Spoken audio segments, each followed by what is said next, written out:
We'll do it live. Fuck it. Do it live. I'll write it and we'll do it live. And thing sucks. In 5, 4, 3.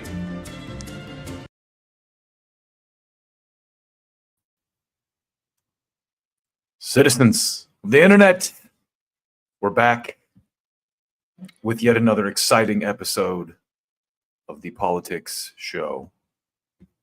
I took a week off last week.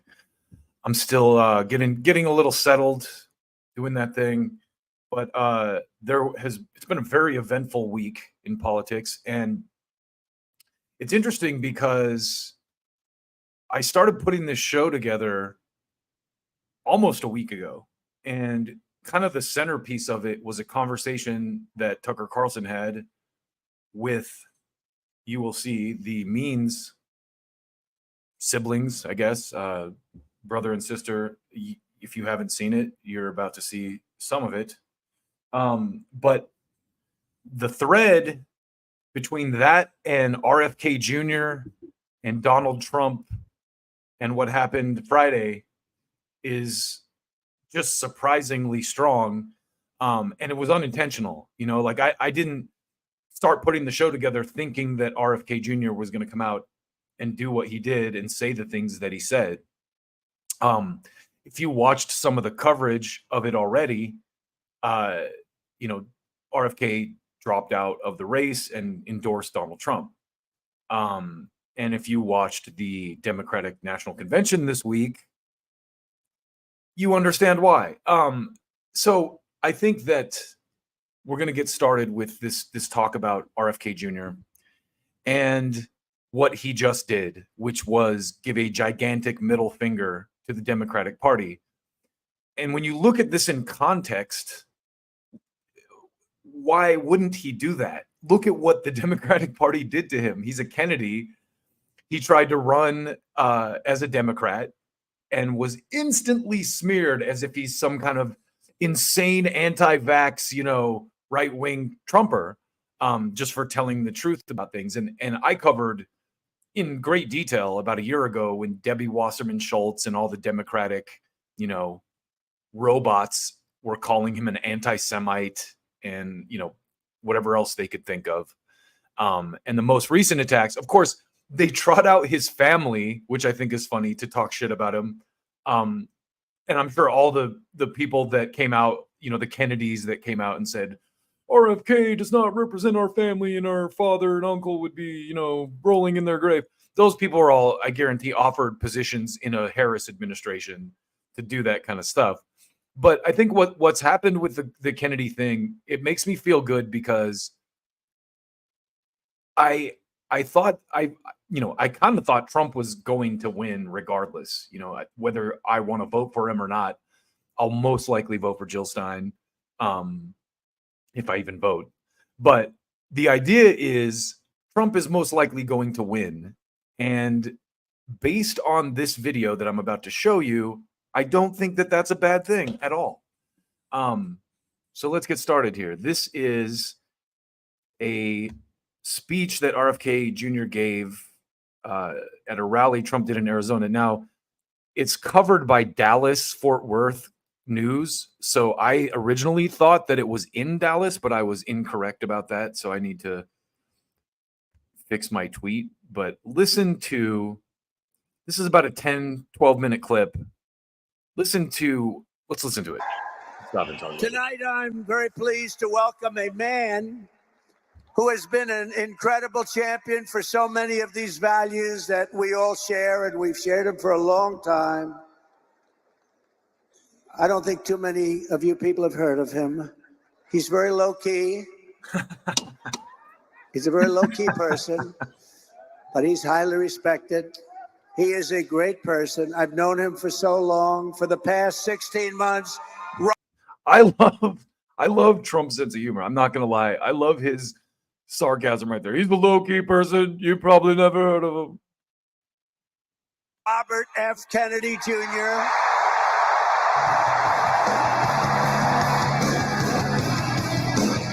Oh, let's mute that a little bit. I think that'll get me a copyright strike right there. So they're playing Foo Fighters, There Goes My Hero, which I wonder if Dave Grohl approved that.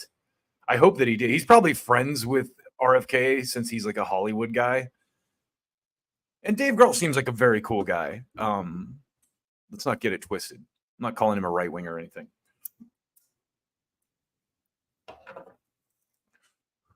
But look at this. I think the most amazing thing about it is the Trump crowd cheering him like they are. Man. Whoa.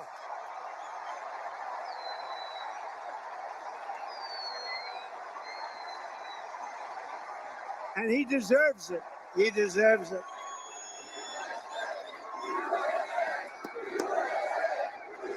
Now, I just want to say, too, there's a lot of people in the leftist spaces that hate RFK Jr. And, you know, more power to them.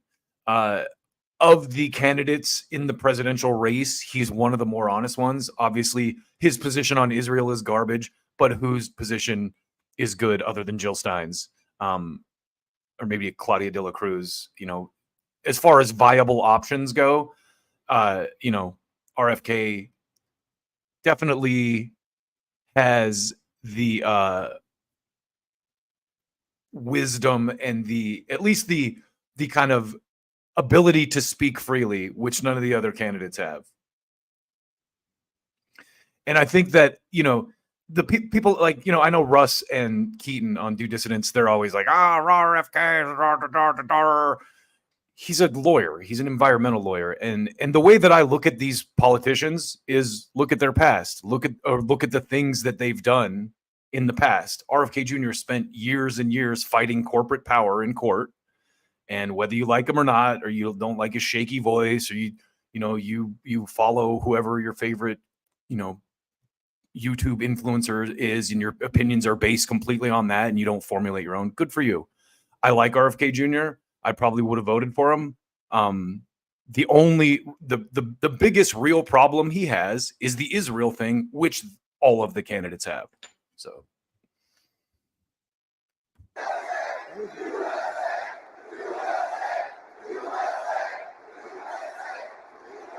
Now, keep in mind, too, this is a room full of right-wing, or a stadium full of right-wing Trump supporters cheering RFK Jr., a guy who attempted to run as a Democrat in the Democratic primary. For the past 16 months, Bobby has run an extraordinary campaign for President of the United States. I know, because he also went after me a couple of times. I didn't like it. And I mean this sincerely. Had he been allowed, it's you know, say what you want. This type of stuff about Trump is endearing. He's funny and he's honest. He's like, he attacked me, or he was attacking me, and I didn't like it. To enter the Democrat primary, he would have easily beaten Joe Biden, but they wouldn't let him in. Can you argue with that? They put up rules. I've never seen rules like you had to have 65% of the vote in order to run, you know, little things like that. His candidacy has inspired millions and millions of Americans, raised critical issues that have been too long ignored in this country, and brought together people from across the political spectrum in a positive campaign grounded in the American values of his father, Robert Kennedy, a great man, and his uncle, President John F. Kennedy. I think it was funny. I think it was Theo Vaughn and Tim Dillon were talking about RFK, and they're like, why is he so skeptical of the government? Oh, the government killed his dad and his uncle. I mean, why is he so skeptical? What's this guy's problem? Why doesn't he trust the government? And I know that they are looking down right now, and they are very, very proud of Bobby. I'm proud of Bobby. You want to know the truth?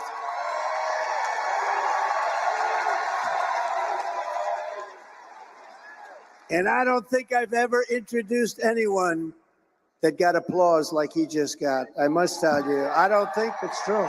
I don't think I've ever introduced anybody that got applause like that.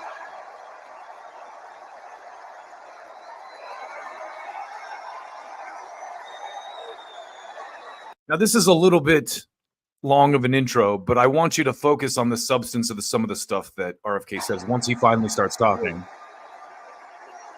Amazing. It's true.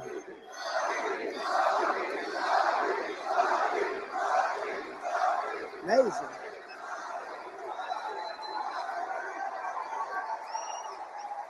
Soon after I can't even believe I have to say this, nearly assassinated in Pennsylvania last month, Bobby called me to express his best wishes. Okay, just the way he said that was so funny. I'm sorry, I got to hear that one more time. Soon after I can't even believe I have to say this, nearly assassinated in Pennsylvania last month, Bobby called me to express his best wishes. Oh my God. He I'm knows sorry, just the firsthand way he said that even made me snort. It was so funny. the risks incurred by leaders who stand up to the corrupt political establishment. When you stand up, you bring on some trouble for yourself, but you have to do what's right. You have to do what's right for the country. I will tell you. Now, I'm going to show you later on, Bernie people, clip of Trump talking about Bernie with Theo Vaughn, but he says essentially the same thing as he's saying here about RFK, which is the absolute fucking truth. And there are a lot of people out there still stuck in the red, blue, right, left bullshit that a candidate like Trump winning an election and having someone like RFK in his ear is the best thing that could possibly happen for the country right now. And disagree with me if you want, send me nasty comments. You know, I'll respond if they're worthy. We are both in this to do what's right for the country. That's one thing I can tell you. He lost his father and uncle in service to our country, and Bobby himself was subject to repeated threats to his safety during the course of his campaign while being denied protection by the Harris-Biden administration. Yeah, we saw how good that protection works, didn't we? And this is a tribute in honor of Bobby. I am announcing tonight that upon my election, I will establish a new independent presidential commission on assassination attempts. And they will be tasked with releasing all of the remaining documents pertaining to the assassination of President John F. Kennedy.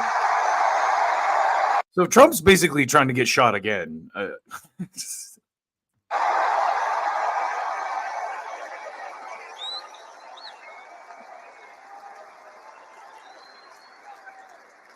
And they will also conduct a rigorous review of the attack last month. But I tell you, I have never had more people ask me, please, sir, release the documents on the Kennedy assassination. And we're going to do that. And I also want to salute Bobby's decades of work as an advocate for the health of our families and our children. Nobody's done more. Millions and millions of Americans who want clean air, clean water, and a healthy nation have concerns about toxins in our environment and pesticides. Listen to this. Was there any talk of this at the DNC? Not anything notable, but he sounds like a leftist. In our food. That's why today I'm repeating my pledge to establish a panel of top experts working with Bobby to investigate what is causing the decades-long increase in chronic health problems and childhood diseases, including I don't know that we need to investigate, but I think we know. autoimmune disorders, autism, obesity, infertility, and many more. We want every child in America to grow up and to live a long and healthy life. So I just want to ask Bobby to speak for a little while. I'll stand aside. I'm going to stand aside. But I can only tell you, I've known him a long time. We've been a little bit on the opposite side of the equation, but I will say this, he I still think of him as young. He's not that young. I always call him young, but he's not that young. But he is a phenomenal person, a phenomenal man who loves the people of this country as much as anybody can love the people of this country. So, Bobby, please say a few words. Thank you very much. I just sped it up a little bit. Let's get on with this. Thank you. Thank you, President Trump.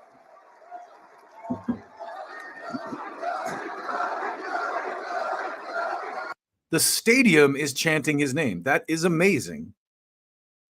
You know, up until this point, I was pretty sure it was over and the Democrats are going to get it to a close margin and then just steal it. But with RFK Jr. on the trail, it might still be a pretty big win for Trump. We'll see.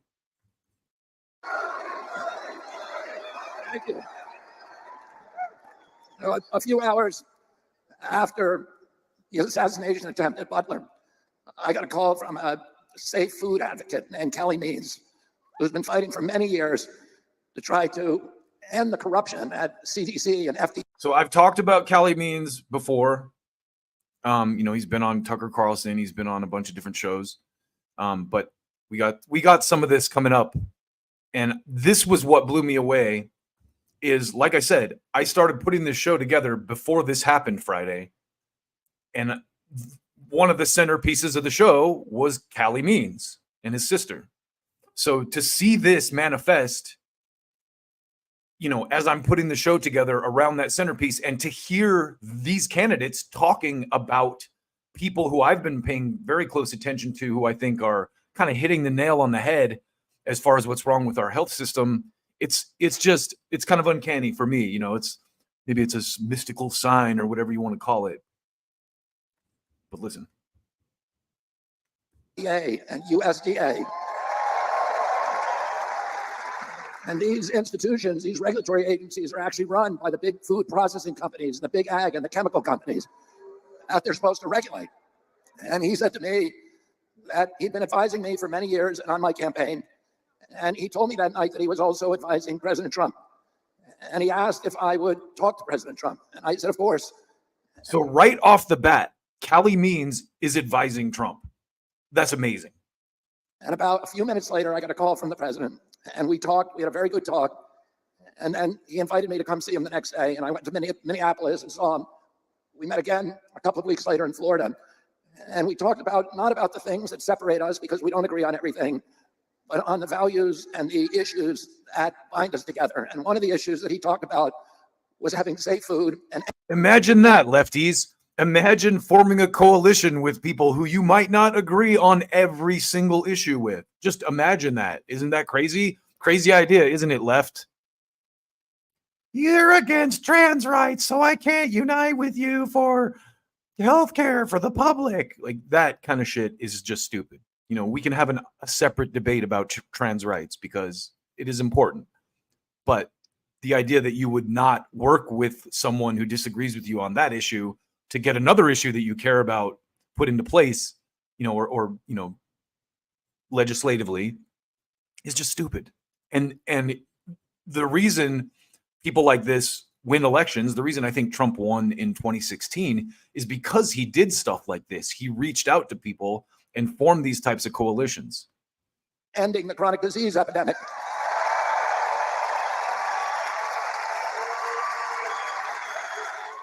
Our children are now the unhealthiest, sickest children in the world. Don't you want healthy children? And don't you want the chemicals out of our food? And don't you want the regulatory agencies to be free from corporate corruption?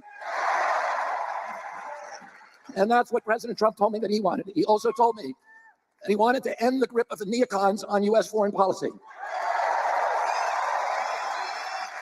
He said he didn't want any. Listen to the crowd cheering for these far left ideas. These are far left ideas. Ending wars, fixing the broken healthcare system, going at the USDA and the FDA, who are completely corrupted by corporate money. These are lefty ideas. And a right-wing crowd full of Trumpers in Arizona is full-throated cheering them. How can you not be happy about that? The people that were attacking Jimmy Dore the other day, I'm like, you guys are morons. More $200 billion wars in Ukraine that we could use that money back here in the United States. By the way, I'm going to start calling Ukraine Democrat Afghanistan, just so you know, because it's exactly what it is. It's a free-for-all, forever war that they could make money off of, just like Dick Cheney did with Afghanistan. Democratic Afghanistan. Keep that in mind. And the safest, Maybe we take the ick off the end. Maybe it's Democrat Afghanistan. I don't know. the best way to build a safe America is to rebuild our industrial base and rebuild the middle class in this country. Who does that sound And like? don't you want a president who's going to That sounds like Bernie Sanders. get us out of the wars and who's going to rebuild the middle class in this country?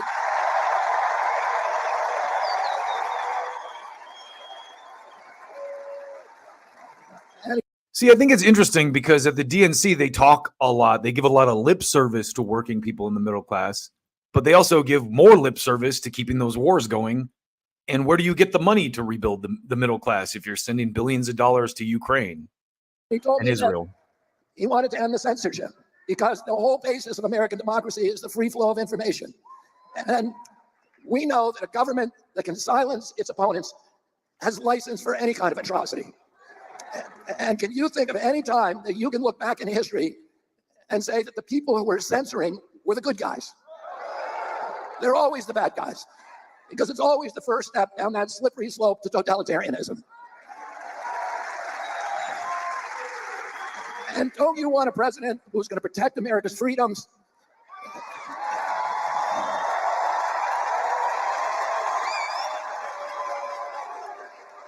And who is going to protect us against totalitarianism? I got to say, Bobby Kennedy's speaking voice is much more tolerable at 1.5 speed. I want to ask you again, don't you want a safe environment for your children? Don't you want to know that the food that you're feeding them is not filled with chemicals that are going to give them cancer and chronic disease? Listen to these right-wing fascists supporting food that doesn't poison us. What crazy Trumpers they are. And don't you want a president that's going to make America healthy again? Maha. Maha. Make America healthy again. Maybe it's the new slogan. Maybe that's RFK's campaign slogan from here on out. So that is the complete party switch, basically. I guess what's the word? Solidified completely right there. I mean, you listen to RFK, he sounds like Bernie Sanders progressivism. And he has sounded like that the whole time. But now he's bringing left progressivism to the Trump campaign. Maybe he's going to be that voice out on the campaign trail that speaks to that, while Trump still tries to pander to the people that are giving him money and the people that he needs to win. Who knows? But I will say there's nothing that exciting even being said on the left. They're doubling down on identity politics crap. They're completely brainwashed nut jobs, as we'll get into later. And, be mad if you want, but this is exciting to me. This is a potential for actual change. And a second term Trump is unbound by any kind of like re-election efforts. And again, the fact that he's just bringing in RFK is so great. So I want to, if I can find it real quick, this is off the cuff, but I want to see if I can find this photo to share with you.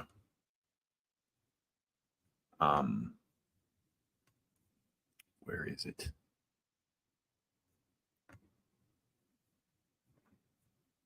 No, I'm gonna have to dig it up, but it's very good. So it's a meme of RFK, and he's saying, so Trump said, those guys that tried to kill your dad, why don't we put you in charge of them? And I said, fuck it, I'm in. And that's how I kind of feel here. It's kind of like, it's good to see the anti-establishment forces uniting. if Bernie Sanders wasn't a complete garbage person and a pussy, he would have done something like this, or he would have at least extracted something from the Democratic Party for him giving his following over to them. But this is exciting, and we're going to move on to the next story, which you're going to love even more. And it involves Andrew Tate, who was recently on Candace Owens. You know, I don't agree with everything Andrew Tate says, but I think a lot of people take a troll too seriously. Like, he says things all the time that are clearly meant to upset people, and he probably doesn't even believe he's just playing a game. I saw this tweet about, you know, he said something about, I probably should have screen capped it, but he said something about, he's like, if you're a straight male and you don't have like 20 kids, what are you even doing? You're a complete wuss, you know? And a bunch of people in the comments are like, how dare you? How dare you? And then I saw him like laugh reacting and basically said something like, oh, people think I'm serious or something, you know, and, you know, other people responding like, yeah, these people don't get it. So he definitely has that, you know, kind of angle to the things he says. But I want you to see this, this Candace Owens interview he did, because I really enjoyed a lot of what he had to say, and especially this thing right here, which is kind of a based opinion about data and midwits. So listen to this, and Garner we'll talk about from the data, as he says. Take a listen. I'm glad I'm super rich. You know, now that I'm super rich, I get to be one of those crazy rich guys who acts unusual. And they're like, oh, he's a bit eccentric, but he's rich, so he gets away with it. Like wearing a microphone on his chest. Everyone else puts a suit on, hides the microphone. I'm like, get a microphone, bruv. Don't care. Built different. Don't care. One of my habits now is ignoring all data. So already this is comedic. It's like outwardly comedic. He's like sitting shirtless in front of a car. Look at the surroundings too. Like it looks like a hood neighborhood. It's not even like a nice house or anything. He's just like, here's my car and here's me shirtless on a stool. So right there, you kind of got to go, okay, this guy's definitely being a troll. Data. It's great. I love when people come to me and say, actually, we've got the data to prove what, you little What are you going to prove to me? I can prove to you that the ice caps are melting. There's ice in my water right now. I'm going to leave the water unattended until the ice melts. Will the water overflow out of the cup? No. Why are all the richest, most important people in the world who are pushing this scam buying beachfront homes? Oh, but the data says. The data's from the Matrix, and you are the Matrix, and the Matrix is full of lies. Anyone who actually analyzes data nowadays proves they're a dumbass. Have you seen that graph thing, that meme where you have the most stupid people and the most intelligent people do the same thing? Then you have the midwit in the middle. Data is for midwits, you know? Okay, this is the part that I think is the most salient and made me go, oh, wow, he's making some good points here. Listen. Well, the data says. Yeah, the data says. Well, actually, I guess statistically, the pharmaceutical company who sells the jab made the data. Why are you even reading it? Why are you reading it? There were stupid people who sat there and said, the jab's made of 5G cellular data. And then there was extremely intelligent people like me who said, I don't trust these motherfuckers. And we both didn't get the jab. All the people in the middle were like, well, the data says, and the news said. They wouldn't just make us all take a jab for no reason. Jabby jab, jabby jab. If you even look at data nowadays, you're a dumbass. You should just know. Street smart people don't need data. We've just been around. You know? I've just been around. I just know things because I've just been around on the street. If somebody's trying. This is so good. This kind of. I'll just let him talk. Listen. To give you something for free so desperately, it's probably a trap. When you're street smart like me, you're on the corner. You, your boys, some bitches. Guy comes up to you, goes, you want a hamburger? Not really. Hamburgers are good for you. If you don't eat, you'll die. Yeah. You should really have this hamburger. I don't want it. If you don't have this hamburger, you're going to lose your job. I'm going to lock you in your house. I don't trust him or his hamburger. Why were you people like, well, do you have a study about this hamburger? Do you have some data on the hamburger? Oh, it says that protein's good for you. Give it to me. Dumbass. The guy who got the hamburger is trying to force it down your neck, pulled a study out of his. So he's making some great points there. That I've always been a skeptic, and I think a lot of the people that are in my circle of friends, or that I respect, are skeptics. Cynics maybe is a better word, but the world is full of corrupt bullshit, and I just like his kind of breakdown of that and the comparison to the hamburger and everything, because it's totally valid. It makes a ton of sense. And if you've ever been in a city and some dude on the street comes up to you offering you some shit, it is a scam almost always. But let's keep going. Now, I will say, I watched most of this interview that he did with Candace, and near the end, it becomes like a commercial for his school or whatever, which is kind of corny, but also very Trumpian. But that doesn't negate the stuff that he's saying here that's valid. So this next piece, he talks about cowards and cowardice, and it's an opinion that I frankly share. Listen. Jump right into a conversation Flawless. with it's I've watched it too many times. Well, it's kind of funny because you probably have this also. You have a point of view and people say to you, where do you get this point of view? Why can you think that? What source does it come from? I've been around. How can you think anything else? And I'm not one to get in trouble, but I recently watched your show when you were talking about Macron, wife, husband, whichever one it was. The dude, and people were saying to me, Andrew, what do you think about that? And I said, well, yeah, 100% his wife is a man. And they said, why? It's like, because he looks like a little you can see it. So what more do you want to see? You can see on his face. You could see on Macron's face that he's exactly the kind of person who would be groomed by a man. So it's obvious. And then it's the I think, too, I just want to make clear, there's nothing wrong with that. There's nothing wrong with being gay or, being attracted to the same sex.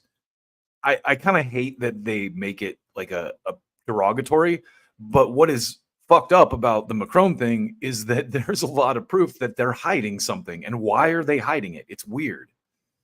It's odd. Watched your show when you were talking about Macron, wife, husband, whichever one it was. The dude, and people were saying to me, Andrew, what do you think about that? And I said, well, yeah, 100% his wife is a man. And they said, why? It's like, because he looks like a little you can see it.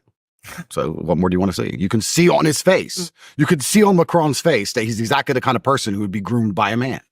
So it's obvious. And then it's the common sense aspect where they're like, first and foremost, they are producing no evidence to the contrary. 30 years not a single picture of this person exists. We have plenty of pictures of his brother who suddenly. So if you haven't followed this, the origin of Homeboy's wife is definitely suspicious. And she has a missing husband and a missing brother and all this weird stuff that as soon as they looked into it, rather than produce like, hey, here's pictures of me and my brother, like have the husband or brother come out and speak, they sued the people reporting about it. He went missing at the exact same time that Brigitte was born at the age of 30. And people don't have that common sense to go, wait, that is quite strange. Why are they not able to just easily debunk this? And instead, you're going to call everyone else crazy. And the thing that should terrify people is the fact, which you describe it as the Matrix, I think that actually is the right term, is that the Matrix works overtime to make it seem as though the people who recognize the insanity, recognize the homosexuality, recognize the pedophilia are in fact the people. So again, I think that these conservatives take this to a level deeper than it really is. I don't think it's that deep. I don't think there's like a network, the Epstein thing is obviously a political ploy, right? They set people up with Epstein's for blackmail purposes. That's very clear. It's a blackmail tactic. They tried to do it. They tried to do it on Trump and it didn't work. They tried to do it on JFK and it didn't work. So I think that sometimes the conservatives go a little deeper into this, like it's a battle of Satan versus, Jesus or whatever. It's not that deep. It's corruption more than anything, political corruption. Like the pedophilia thing is clearly a ploy to blackmail people more than it is like a satanic cult thing or whatever you want to call it. It's not that deep. But it is valid. And a couple years ago, I would have thought these people were complete conspiracy theorists for even bringing it up. But now there's evidence that are crazy. Like it's a complete inversion of what's actually happening. And the saddest thing is that it works. I mean, where did Macron even come from anyway? I remember that French election. I'm certainly no expert on French politics, but I remember he popped up out of nowhere. Some globalist, he was a lawyer or a banker or something. They just put him up there and then he won. The last French election, Marine Le Pen was winning, and then, she lost. It's like, are these elections even real anymore? Is anything even real anymore? I mean, I only have criminal cases in 3 countries currently. You may as well add France to the list, But I just don't believe any of it. And then Macron stands up there, and of course, he's complete globalist, WEF. I remember his obsession with Merkel. Do you remember the way he used to stare at her? Mm-hmm. He used to stare at Merkel with adoring eyes. Very strange situation the French find themselves in. And when you point these things out, you point out that it's strange, right? You point out and say, look, this is unusual. Even if she is a woman, which is highly debatable. The fact that she's 30 years older and it's all just a bit weird. But if you want to mention these things, you're right. You're called a crazy conspiracy theorist because so many people are so desperate to conform. I came to this unfortunate realization recently, especially in light of the Kamala garbage. There's a whole bunch of people who want to be slaves.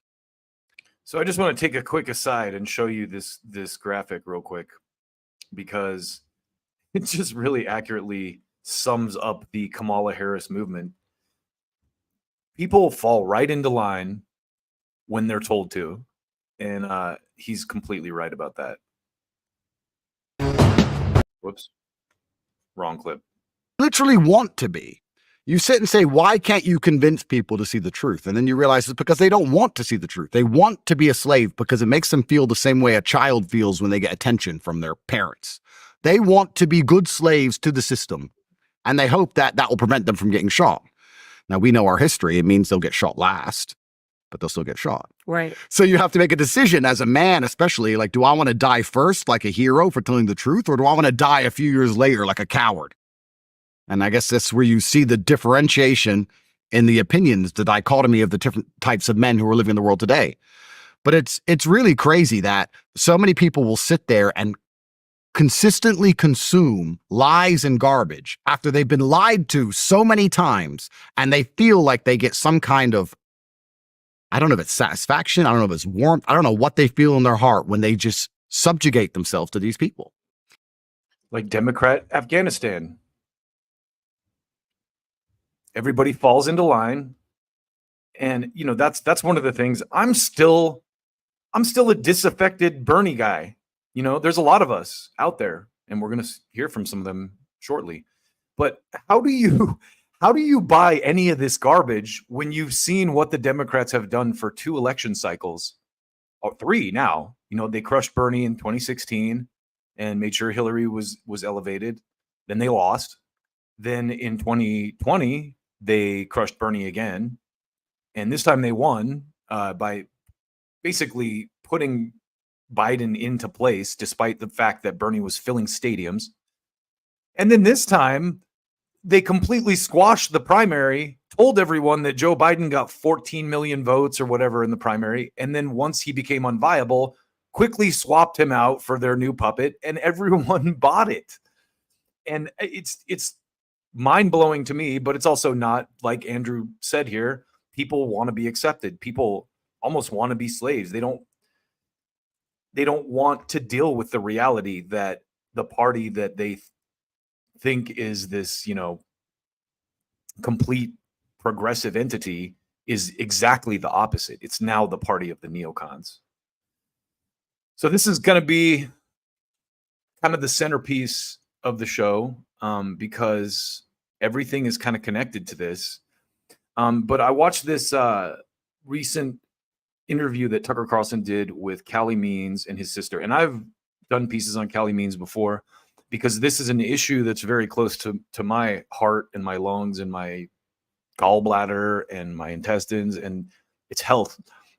Because I was pre-diabetic. I had this awakening a couple years ago, and it changed my life. You know, it made me sleep better. It made me feel better. It gave me more energy, it made me thinner. If you watch old videos that I've done, my face is much fatter. You can see it, you know? So Callie Means is a whistleblower who worked for Coca-Cola.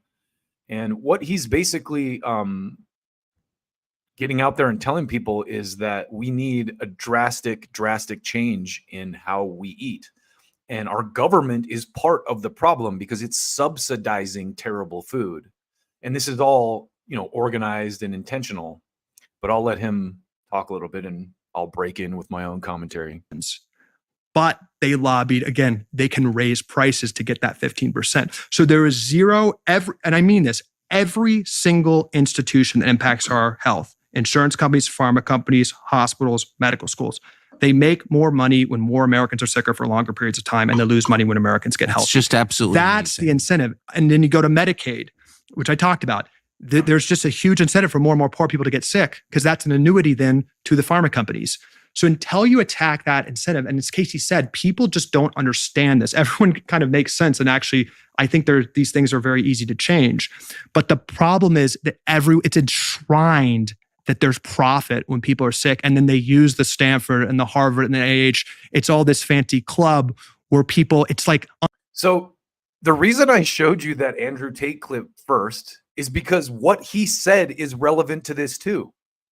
What he said about data coming from the Matrix, these people buy the data, they buy the science. These companies have enough control that all the data that they print is designed to make you fall into line with, you know, whatever they're pushing. Uncouth to talk. It's so marginalized when you talk about nutrition among Wimpified. elite. It's wimpified. It's like Casey was yelled at by an attending surgeon. You didn't go to nutrition school. Don't talk to your patients about what to eat. We do serious medicine. We commit surgery. And If they're not doing in the serious guidelines. medicine, then why are the outcomes getting worse? Because they're not working, why have responsible. life expectancy going down? But the life expectancy, they're not paid for good outcomes. The life expectancy is the tip of the iceberg. Yeah, no, I'm aware. That's the underlying is just mass suffering, particularly among kids. I mean, this rapid increase in childhood diabetes. If you have diabetes by the time you're 30, you die 15 years younger, and you're suffering much more along the way. So I was at a barbecue thing the other day, and some of these kids that I saw are just, I mean, I was a chunky kid myself. My mom was a working mother. The fridge was full of garbage, like Hot Pockets and, you know, processed shit, Kraft macaroni and cheese, shit that we could reheat and cook easily without mom. And now it's more just fast food, like burgers and fries and seed oils and sugar. And I see it with these kids I saw yesterday are already diabetic and obese, and they're like 10 years old.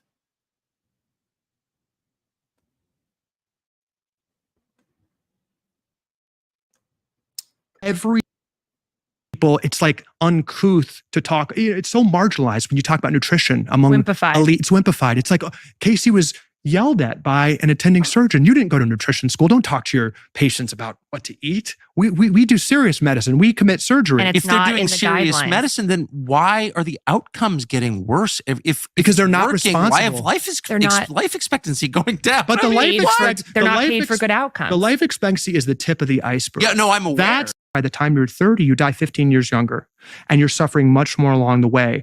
And now almost, it's getting to almost the majority of young adults are pre-diabetic.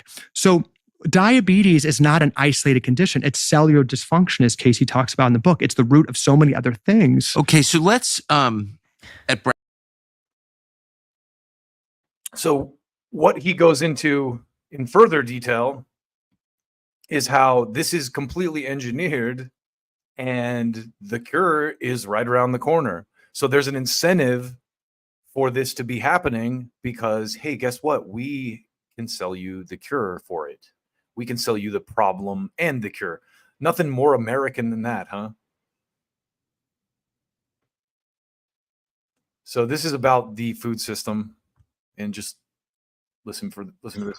And the processed food industry was created by the cigarette industry.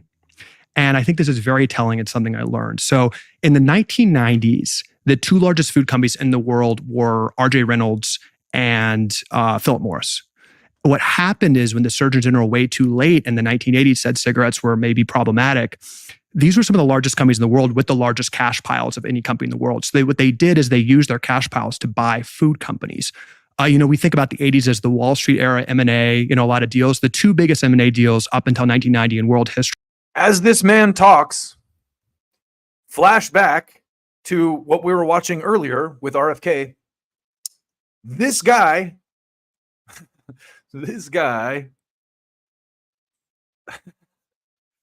is advising Donald Trump. This guy, Callie Means, this guy, I need to get my reverse, is advising Trump and working with RFK. When you listen to him talk, that's pretty amazing. Were cigarette companies buying food companies. So you had in the 90s, these two cigarette companies very strategically do two things. They shifted their thousands of scientists who were experts at making cigarettes addictive to the food department. So we had the rise of ultra-processed food where our food now is a science experiment. The second thing they did is they shifted their lobbying. So the cigarette industry, of course, was the biggest, lobbying spenders and had a good playbook. They shifted their playbook on lobbying and rigging institutions of trust to food. So they created the food pyramid. So the cigarette industry, through the food companies they bought, paid off the FDA, the USDA, Harvard to create reports saying sugar doesn't cause obesity. And they lobbied for the food pyramid in the 1990s, we all remember, which said, animal-based fats are bad, carbs are good. Remember, carbs and sugar were basically the base of the pyramid. So the American diet, because of that, let's pause for just a second. I don't know if you remember this or not, but this is a picture of the food pyramid. Let me show it to you real quick so we can talk about it. And what Callie here is saying is that these people in the tobacco industry paid for this. So as you can see at the bottom here, bread and carbs, cereal, General Mills, Nabisco, what's the other big one? Kellogg's. They're the base of the food pyramid. Fruit group, 2 to 4 servings, vegetable group. Like this should be almost kind of flipped on its head without this in there.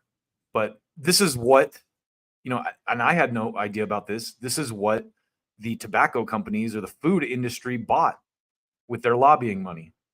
But let's keep going with institutions, which they know. We shifted our diet significantly to ultra-processed food. It was very intentional, the food pyramid. That was a ultra-processed food marketing document that carbs were fine, sugar was fine. And that shifted, and you look at dietary patterns. Today, a child diet is 70% ultra-processed food. Now, what does that mean, right? Those are literally foods invented by the cigarette industry to addict kids. Obviously we've got sugar, but there's thousands of different ingredients and science concoctions that scientists work in a lab to make it more palatable, to make it more addictive. So food consumption, calorie consumption has skyrocketed. And the byproduct of these toxic ingredients that the cigarette industry I watched and helped with this, bought off the USDA, bought off the FDA, is they wreak havoc among our cells. The foundation of our diet is ingredients that we aren't biologically made to eat, that didn't exist 100 years ago. The foundation of our diet is 3 things when you look at any label. It's added sugar, processed sugar, which basically didn't exist 100 years ago. It's just from natural sources. Ultra-processed grains, which were invented 100 years ago. The processing takes the fiber off. They're basically hidden sugars, devoid of nutritional value. And seed oils. Seed oils are the top source of American calories. And this is actually seed oil. The top yeah. source of American calories. Soybean oil, canola oil. This is the baseline of. Okay, quick side here. I don't know if you know this, but oat milk is almost entirely vegetable oil. It's seed oil. So if you're putting oat milk in your coffee, that's not healthy at all. You're drinking seed oil. And listen to what seed oil is. He talks about it a little bit more in detail. American calories right now. And these seed oils were actually created by John D. Rockefeller as a byproduct of oil production. It's basically engine lubricant. And the Rockefeller and those aligned with him You hear actually that? Seed oils are basically engine lubricant. lobbied to have this suitable for human consumption. That's how seed oils came into the American diet. They're much cheaper, but they're highly inflammatory. And just by definition, just at the highest level, these ingredients and all the chemicals we can't name that are in ultra-processed food are not natural ingredients that our bodies are made to handle. So there's, as we talk about in Good Energy, this produces a lot of side effects to our cells. The food industry isn't trying to kill Americans. They're trying to make food cheap and addictive. And what I learned, So that's another good example of what I was saying earlier, where it's like sometimes people are a little too deep with this. The food industry, like he said, they're not trying to kill people. They're just trying to make the most money they possibly can by making the cheapest possible product and having the highest possible profit margin. And unfortunately, one of the side effects of that is obesity, diabetes, and cancer. But, who cares if you're making some cheap cash, right? in the morning meeting with the food companies trying to lobby and influence the USDA being the lifeblood of nutrition research, paying off, nutrition research at Harvard and Stanford as a junior employee, shocked by that. So you saw that? Oh, my first week, as working for these industries, it was a list of top professors. And the food industry pays. Again, going back to the Andrew Tate commentary about data and midwits, this guy is telling you right here that the processed food industry literally targeted professors to get them to write favorably about this processed garbage, this cheap junk that we're all eating all the time.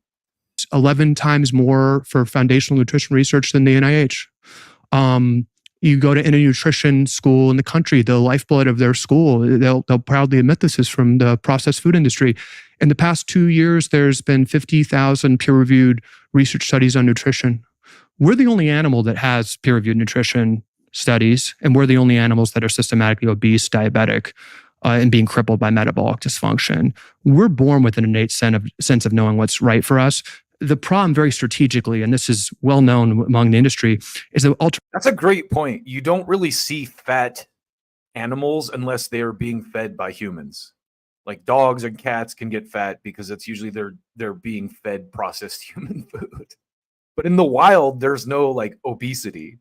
Processed food does, because they're able to do this science experiment with their food, it hijacks our biology, it hijacks our satiety signals. High fructose corn syrup, fructose, it makes us want to eat more.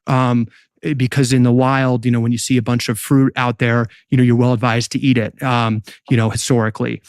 We've basically rigged our biology to hijack our signals that, make us satiated. So that's what ultra-processed food does. So that's the food industry, okay? The food industry actually, with their own set interests, want to make food addictive and cheaper. It kind of makes sense. The criminal devil's bargain is that it's highly tied to the healthcare industry. And as Casey said, the fastest growing industry in America right now isn't AI. It's not tech, it's healthcare. It's the largest and fastest growing industry. And just as a statement of economic fact, the best thing for that industry is a child getting sick. When a child gets sick, or any American gets sick with a chronic condition, with diabetes, obesity, kidney disease, heart disease, whatever, they go on a lifetime medication. They go on the metformin, they go on the statin, they have lifetime treatments, and they keep racking up more comorbidities. If you're diabetic, you have an average of 4 other comorbidities. So you keep racking up, but you don't die, you just suffer.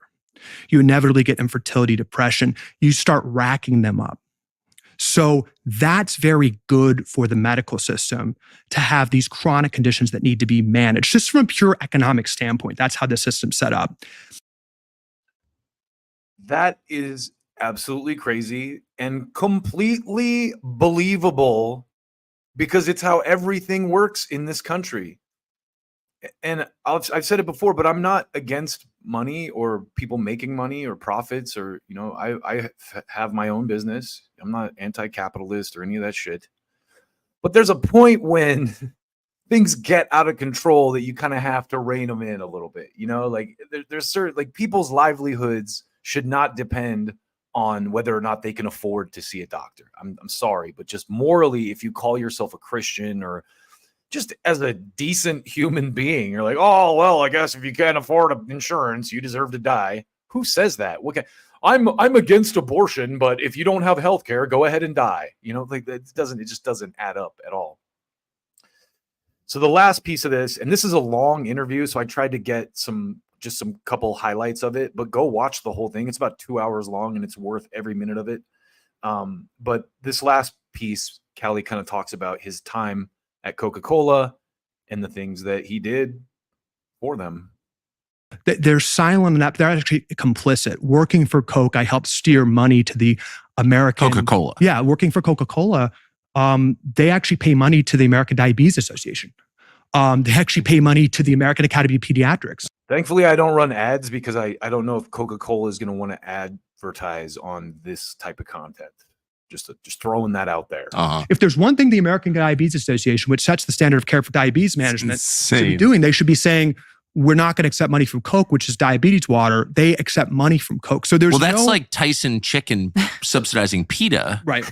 You know, it doesn't kind of make any sense. It doesn't make sense. For 35. So there you go. Go watch that full interview.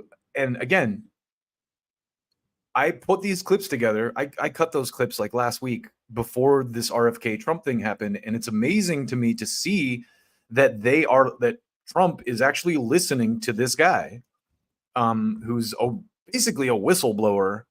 And I think, pointing like health is wealth. The health is really the core of so many things. That's why I'm such an advocate for public health care, because I feel like so many of our other problems are tied to that at their core, like gun violence, for example.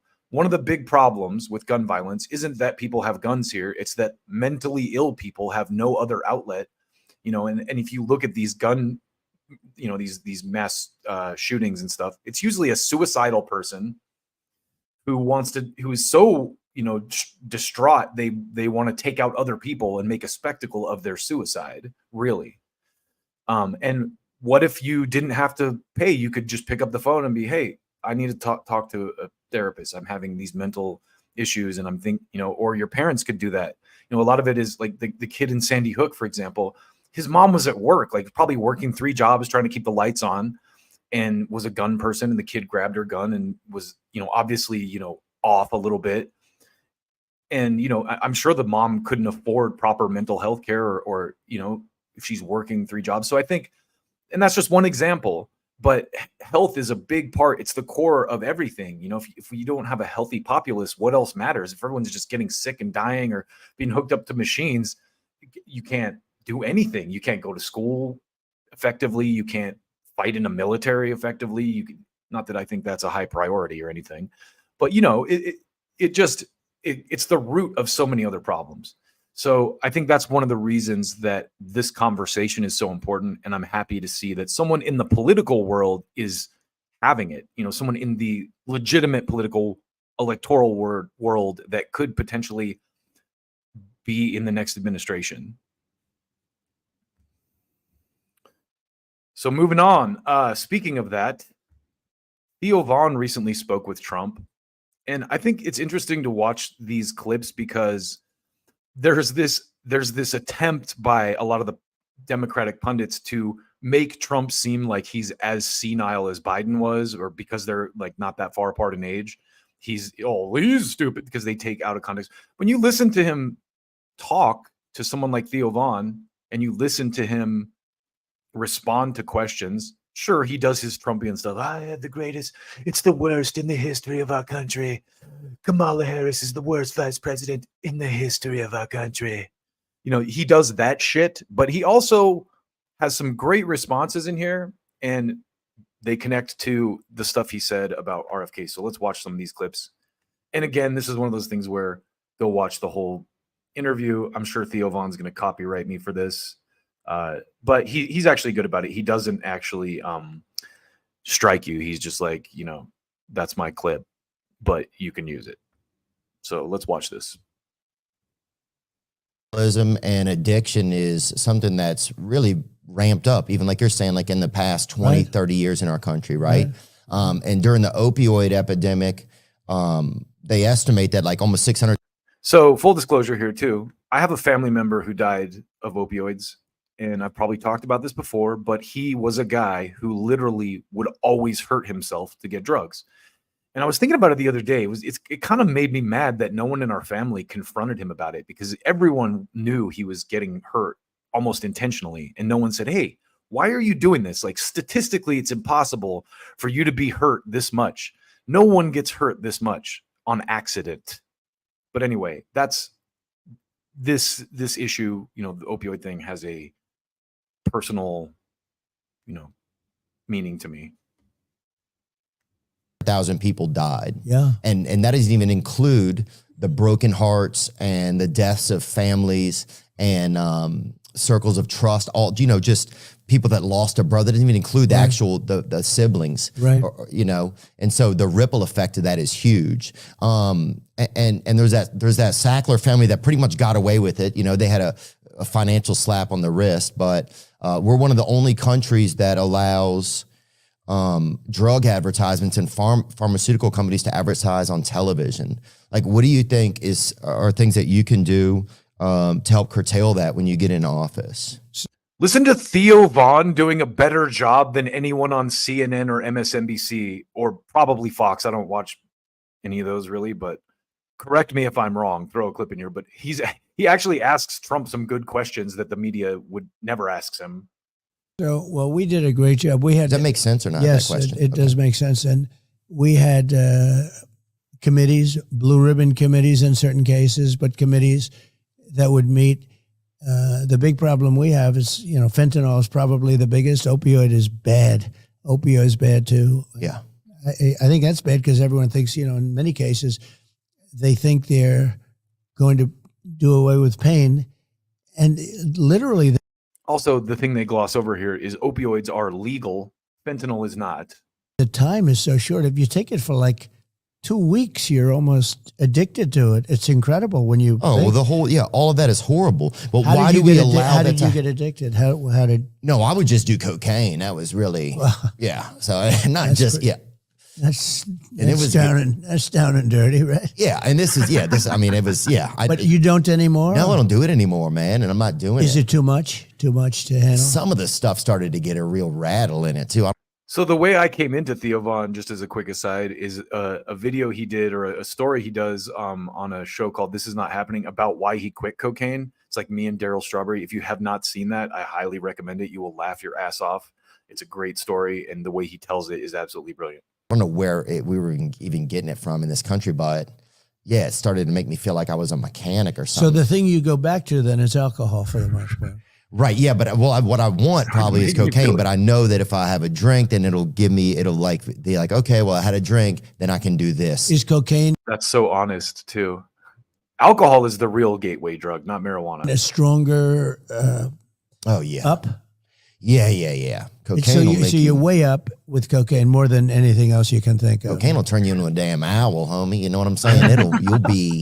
You'll be out on your own porch, and you'll be your own street lamp. You're freaking. And is that a good feeling? Well, no, it's horrible. A miserable feeling. But you do it anyway, just like the guy you're saying with the scotch. Like you did. So it's interesting to note Trump has never done cocaine or even really drank. He doesn't really even drink. You knew it was bad, but you still. So it's not even good during what would be normally the good time. In other words, oh, wow. So why would you do it? I wouldn't. That's why I don't. Yeah, that's terrible. But it's crazy because that's what alcoholism is. I think it's that it trumps the why. Yeah. It doesn't, and it just, you don't, and you just go to. It's like, so that's why they say that it's cunning, baffling, and powerful. That's what they say about alcoholism. Yeah. And it is. It's which is a bigger problem in our country, would you say? Opioids. Bigger than alcohol. Oh, for sure. I think that's one of the biggest problems. And compare that to fentanyl? Oh, yeah. Well, that's the problem is people are making fake opioids because they can't afford real ones, or they're just getting them off the street, and then they put fentanyl in them. Yeah. So again, that's a inquisitive Trump asking questions about an issue that he clearly doesn't have a lot of personal experience with. The conversation starts with him talking about his brother, who was an alcoholic, who, he was didn't drink because his brother, he saw what happened to his brother's life. But let's keep going here. So this next clip is really good because Theo keeps on this pharma theme here, and I think it's really good that he stays. I wanted to ask you about was like, so there's like the big pharma lobbyists, like there's 1,800 big pharma lobbyists in Washington, D.C. Right. There's only 535 total representatives or senators total. So just the fact that there's this whole other almost drug government that's there kind of pushing pushing agendas and influencing things. Like, how do we stop that, man? It just seems like it's obviously killing people. Like, people are dying, it's like, what do we have to do that are... Instead of talking about, real in-depth issues like this, the Democrats are talking about joy and these like abstract, stupid things that are marketing tools, really. I mean, they're good at marketing. I'll give them that. Own government won't help us. Well, you have to stop listening to lobbyists. I was not a big person for lobbyists. And if they have even a little access to like a president or a senator or a congressman or woman, they're snakes. They get a lot of money. Yeah. And in some cases, they just take the money. They don't do anything. But you have a lot of lobbyists in Washington pushing, and certainly a lot for all of the things that we're talking about, including winning. Alcohol. The lobbyists are winning, it feels like. Yeah, they're like. winning. They're making a lot of money, absolutely. Can you stop that? Can a president stop that? Like, how do we stop that? Well, one way you could stop it is to say, if you're going to go into government, you can never be a lobbyist. Boom! Great question. Great answer. No one in the Democratic Party is talking about this. Let's try this different view here. In many cases, they have rules and regulations where you can't do it for 4 years, 3 years, 5 years, whatever. You mean be a lobbyist after you were an elected official? I mean, you could Is that what you're saying? You could say that if you're an elected official or if you work in government, you can never be a lobbyist. You have people that work in government and they give out contracts to the military, and then they leave and they work for the people that they're giving out contracts to. That's exactly what happened with the Sackler family, with the drug companies. They hired people that were on the FDA to work for them so they could loophole the laws. Yeah. But can we outlaw lobbyists, or we can't do that? Well, there's a whole constitutional thing there. I mean, can you make somebody never, ever go into the business if you work for government, and especially if you're giving out contracts? In other words, you're a powerful person within some industry, the Navy, the Army, anything. It could be military procurement, etc. There's a whole thing there's a whole question as to you give out a contract and then all of a sudden you're working for the person you gave out the contract to, or the company that you gave out the contract to. Right. It's like you're playing both sides of the net. Well, it's obviously a problem, and it's a big problem, and we were doing things about it, but then we had to get down to other business. We had to solve we had a lot of problems with this country. Yeah. So again, you could say that maybe he's just paying lip service to these ideas, but at least they're being talked about. And Theo Vaughn doing an absolutely brilliant job with the questioning, asking serious questions and getting pretty good answers, I have to admit. So it gets better. In this next piece, they talk a little bit about the establishment. And let's listen. Doesn't like you, I would say. What do you think? Well, I think the people like me. Oh, yeah, the people. We're leading now in all the polls. We're leading, and Rasmussen just came out a little while. Rasmussen's a very highly regarded poller. We're leaving. That's so Trump. This is the best campaign in the history of the country. Leading by 5 points. Rasmussen poll. And others also, and we're doing well. But I think the people like me a lot. We won, and then we did. No doubt. So we won in 2016, and then we did much better in 2020. Much better. Got millions and millions more votes. And why does the establishment keep trying to sink you? Like, what is it that they are so afraid of? Well, in some cases, the things we're talking about right now, they want to sell product that I'm not interested in. They want to have certain boats and certain chips and certain. That is a very interesting answer. They want to sell products that I'm not interested in. He didn't say it flat out, but I think he's talking about weapons. Certain planes and certain everything bought. Pharma is another one that's, interesting. Or do they push back against you think? Yeah. Now, keep in mind too, this is before he partnered up with RFK too. Yeah, I think they do. Well, yeah, I think it's pretty obvious that they do. In one way, that's a positive thing politically, because when you can show that they push back, the voters seem to like it. But we have a lot of popularity. We have a lot of people that want to see me come back and win, because we had a great time. We had the greatest economy in history when I was president. We had Oh yeah, my cousin got a boat. numbers. Yeah, we had. I love that so much. I have to rewind that because Trump does his Trump thing. We had the greatest economy in history. And then Theo Von's like, oh yeah, my cousin got a boat. When I was president, we had. Oh yeah, my cousin got a boat. Numbers. Yeah, we had the best During job. that. When I was president, we had. Oh yeah, my cousin got a. Economy in history. When I was president, we had. Oh yeah, my cousin got a boat. Numbers. Yeah, we had the best During job that. numbers. African American, Hispanic My cousin got a boat from that. American. If you look, Asian American job numbers, women, men, everybody. We did a lot of good things. We cut taxes more than anybody else, including Ronald Reagan. We cut regulations, which created jobs. We had a great period of time, and I think the people want it back. Based on what I'm seeing, the people want it back. It's debatable whether it was the greatest period of American history, but it was definitely better than what's going on now. I from where I'm sitting, from the experiences, the personal experiences that I had. So here they talk a little bit more about healthcare and what's going on. And Interesting. and I know So this is great too. They talk about Bernie. It's very interesting. certainly you guys don't agree on a lot of things, but I think you both acknowledge how horribly rigged the healthcare system is against the American people. Because hospitals and insurance companies get away with hiding their prices from all of us, and literally they can charge whatever they want. You know, it's like you sign up. People that are advocates for the Democrats out there, show me who in the Democratic Party is having this conversation. This was the Bernie conversation. This was the Bernie conversation. It's not being had anymore. The DNC was, we'll get into this, but the DNC was just like a scary story about Donald Trump. They didn't talk.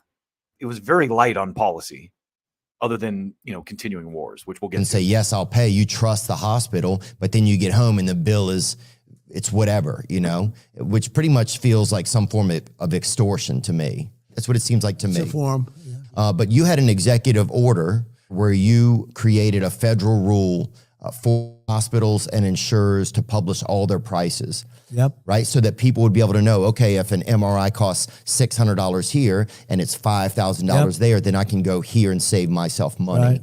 But that hasn't even been enforced. Like hospitals. Biden got away with it. Hospitals and insurance companies, they're still not showing their prices. They hated it. Of course they did. And because it would have made it very competitive. And Biden let it go. He never enforced it. And to get that approved was a big deal. And that would have brought down the. I'm just seriously blown away by how informed and intelligent Theo Von's questions are. The price of so many things. Not only, just care, right? Care, physical care, mental care. That would have brought down the cost of care by 50, 60%. And Biden and Kamala didn't press it. It was a big thing to get it, but I'll be pressing it. And because I'll be pressing it, and because I'll be pressing it, there are some people that are vehemently against it for financial reasons, for money reasons. But those people can go to hell, dude. That's insane. Yeah, no, they're bad people. Especially because one of the leading causes of bankruptcy in America is medical debt. I mean, that's crazy. And I don't even think I made that up either. No, it's when you think of it, at first when you said it, I said, wow. And then I'm thinking about it. I said, it's really not. Did anyone at the DNC mention how bankruptcy from medical debt is one of the leading causes of bankruptcy? Medical debt did they talk about that at the DNC? If they did, let me know. I didn't watch the whole thing, obviously, but wow, I understand it. Yeah. Tremendous lobby, tremendous powerful lobby.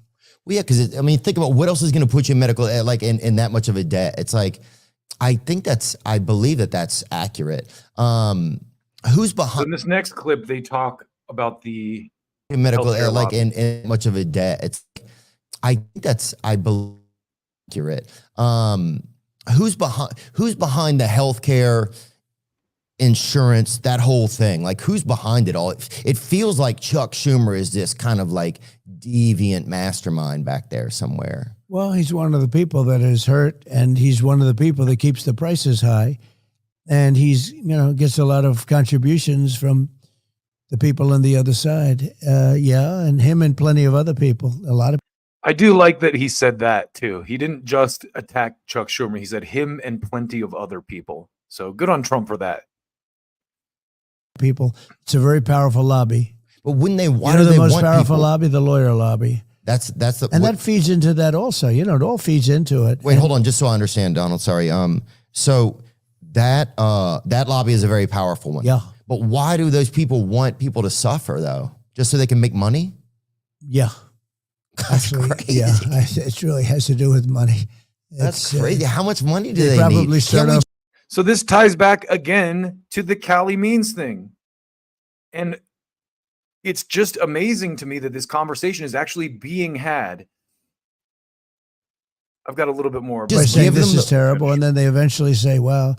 But can we just as a country say, hey, how much? Okay, you need $3 million. We'll give you that. Fuck off. Yeah. We want to be healthy. Yeah. Like, can't we make a deal with those people? They're very tough to deal with, and they've been taken care of by drug companies and others for years. You have politicians that have been for years being taken care of by people that make a lot of money, and they want to keep making a lot of money. And it is, in that case, it's not a power thing, it's a money thing. Yeah. A lot of money. What are some of the other? One of the things I just wanted to say real quick is the whole thing that Andrew Tate touched on about the Matrix is so real to me, because I don't watch mainstream news pretty much at all. And the people that I'm surrounded by who do have no idea about any of this stuff. They completely live in a world where Kamala Harris is the greatest. They live in this world right here. So in this next clip, Trump and Theo start to get into the Democrats a little bit, and Biden, and just what's kind of transpired over the last couple months. This is good. There was a rumor that you almost had RFK Jr. as a potential vice president. So keep in mind, this was before Friday, and listen to what Trump says. No. Okay. Just a rumor. Yeah, and I like him. I've always liked him. But yeah, I like him too. Bobby and I are friends. He's a friend of mine. I've known him for years. He's a good man. Yeah. He's in there pitching. It's tough. It's a two-party system, and he's a third party. It's a tough thing. He can't get registered now in New York. I see New York, and the Democrats have really opposed him vehemently. I haven't, but the Democrats have really opposed him. So you think he should be allowed to run everywhere? Well, the laws don't allow that. Okay. And the laws don't allow, unless you have 15 or 20%, whatever it is, they don't allow you to debate. You don't have to debate, so you can't get on the stage. You can't. And the debates are very important. I had a debate with Joe Biden. Oh, yeah, and that was a very meaningful, that was a very consequential debate, to put it mildly. Well, yeah, they took the hand out of the puppet after that. Well, they wanted. That is, again, such a brilliant statement. They took the hand out of the puppet after that. To debate. They gave me Exactly everything that I didn't want, CNN, and then they gave me Dana Bash and Jake Tapper. Now, remember this, they were very straight during that debate. I gained a certain respect because Jake Tapper, who I call fake Tapper, but I don't do that. I saw him at Whole Foods. I don't do that so much anymore. You did. But I thought they were very even-handed, if you want to know the truth, during the debate. I didn't feel like the moderator. I didn't feel like that they pushed a lot. Who I call fake Tapper. They had certain pressure. My Trump is not good. I'm sorry. On them to be even-handed. I think it's hard to not do that, but they were very even-handed, and it was a great debate, but a very important debate. Well, after that, it seemed like suddenly everybody had been like, "Oh, Biden's fine." In America, for like 18 months. Like my dad was really old when I was born. My dad was 70 when I was born, right? So I don't like seeing senior citizens take advantage of, right? I felt like that happened a lot when I was a kid. And so I think for me, it reflected on me, like it made me really angry because I was like, I know this guy's not well. It's not fair to pretend that he's well. It's not fair to him because he doesn't know you're pretending, you know? And it just seemed like the cruelest thing you could do. And then we're all kind of supposed to believe this thing that we know is not real. Our media is just saying this is real. And we're all just being gaslit as humans about something that's like moral. Like this is a human man. This is somebody's grandfather. And then they just disappear. He just disappears. And suddenly it's like, it was a coup. Kamala is the one that. I think it was Jimmy who brought this up. Forgive me if I'm wrong, but Biden didn't even give like a speech when he dropped out. It was just like a written statement that came out on Twitter. So the whole thing was really odd. Like, I wonder if he actually stepped down or they didn't just force him out. That went in. What do you think happened in the back rooms there? Because that almost was overnight that happened. I know what happened. And you're not supposed to do that. It's not supposed to be probably constitutional. She got no votes. He got 14 million votes. All of a sudden, they're telling him to get out, or they threatened him. But who were they and he is when an they say angry that? person. Well, I would say Schumer, Pelosi, and numerous other people. Notice he stopped short. One of the things I noticed is he stopped short of naming Obama, because Trump used to be that guy who was like, Obama's behind everything. Of the Democrat Party. Yeah. And they did. They threatened him violently, I think. And he didn't want to get out. Remember, he said, only God will get me out, right? Only God will get me. Somebody dressed up like God and just chased him out of there. Yeah. And what happened is they went to him and they said, this was after the debate. Now, if he didn't have the debate, he would still be running. Yeah. So they set him up. They knew they were going to pull him. That I don't know. I mean, he had his debate. Maybe he wanted to. I heard he didn't. I heard they offered me things that I would never accept, and I accepted them. They said CNN. They said Jake Tapper, Dana Bash. They said all things that I could not take, and I accepted all of them. And, look, it was a good debate for me. It wasn't a good debate for him. I think he'd still be running right now. You wouldn't have her. She was one of the most disrespected people in the whole country. She was a failed vice president. She was the most, she was considered the worst vice president in the history of our country. In the history of our country. She had no chance. If you go back 6 weeks, they were saying how bad she was. And they wanted to choose from 11 different people. Do you feel? I thought that's what they were going to have. Oh, you thought that's really good? Well, that would have seemed more democratic, I think. They wanted to be politically correct, and they chose her. I feel like it would have seemed more, but dude, I got so angry. So one of the things that people gloss over with the whole Kamala Harris kind of anointing is that they had already raised a ton of money for Biden Harris. And if they just ejected both of them, they weren't going to be able to use any of that money by election law.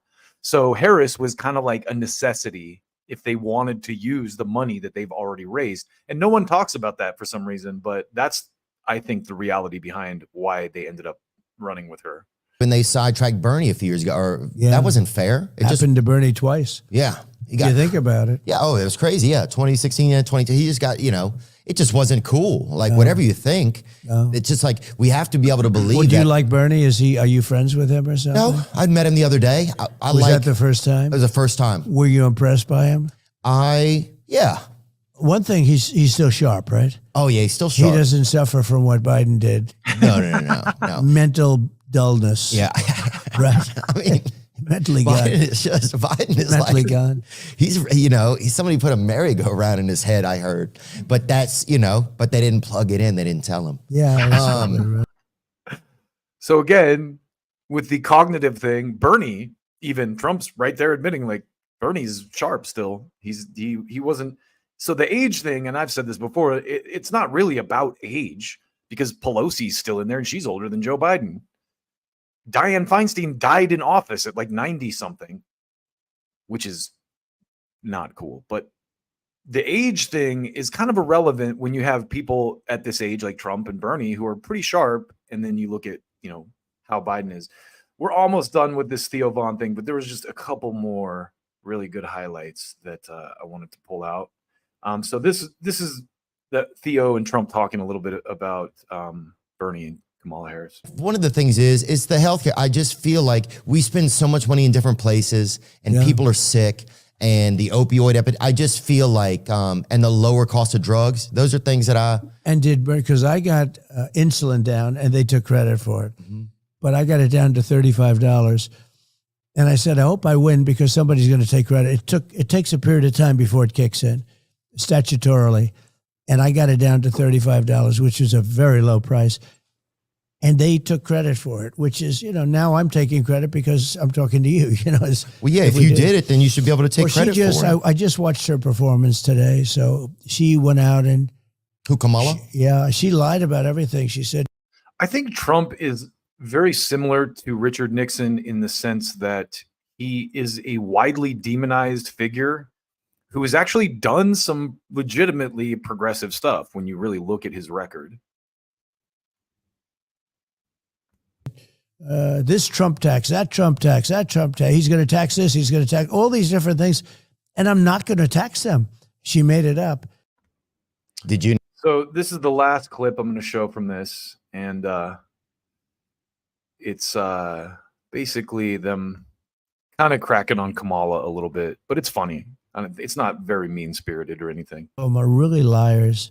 But she's really a liar. She made up a series of lots of different taxes that Trump's going to charge you on clothing. He's going to charge you on this or that. And actually, she's the one. Your taxes are going to go up by 4 times. And if the Trump tax cuts, because I got the largest tax cuts ever, but they in the history of our country, the largest tax cuts in the history of our country expire in a number of months, pretty soon. She has to be able to do something about it. And she's unwilling and incapable. I'll tell you what, if she's the worst vice president ever. He's the worst president ever, a deadly combination. And we have a country where the borders are bad, where the world is blowing up. You look at Israel, you look at Ukraine, you look at all the different things that are happening. She has no clue. And you know what I say about her? Why don't you do it? She complains about everything. She's been there for 3.5 years. Why don't you do it? All you have to do is say, why don't you do it? Why didn't you fix it? You could fix it right now. Don't, do whatever you're doing. Yeah. And she won't talk to you, and she won't talk to anybody. She won't be interviewed. Listen to She's this. welcome to come on. I would love to get to talk to her. I'm sure she'd be very. So honestly, today I was hoping to cover, a little bit of Trump and a little bit of Kamala Harris, but Kamala Harris isn't really doing any interviews. And Theo Von just said right here, he's like, I'd love to talk to her as well. She won't go on there because he'll ask her thoughtful questions. But exciting. Actually, you could make her exciting. Probably. You think? Yeah, I think so. Somebody said she's a good roller skater. That's what I heard, which is crazy. That's about it. Yeah.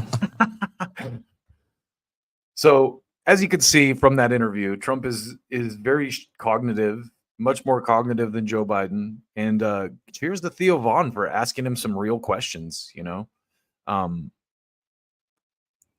go to the comments for a second here. Nixon was less thick-skinned than Trump, but are very similar in that regard. Yeah, you're right, Willie. I think Trump also, this is the thing I've noticed about Trump. He is widely propagandized about, I'm sure you've seen this, Willie. They take things out of context with him, and it makes it seem like there's a whole thing about him throwing ketchup at the wall or whatever. But I don't deny that he is thin-skinned. He's the kind of person who's like, my crowd was much bigger than hers. He's the kind of person who sued Bill Maher for calling him an orangutan. So you're definitely not wrong there. Let's move on to another. Well, this is kind of like the beginning of the last couple segments, but it's going to be about the DNC and Kamala Harris. What I've gathered anyway. And we're going to start with Glenn Greenwald, kind of showing you the tone and the tenor. We just saw this conversation that Theo Von had with Trump. We just saw the things that RFK Jr. was saying about the Means, brother and sister, about Callie and Casey Means, and how Callie Means is actually advising Trump. So on the Democratic side, so there's serious conversations happening about policy and the direction we should go as a country. And frankly, everything RFK said on stage with Trump is something that I would love to see materialize, even if it's, the fact that they're talking about this stuff is huge.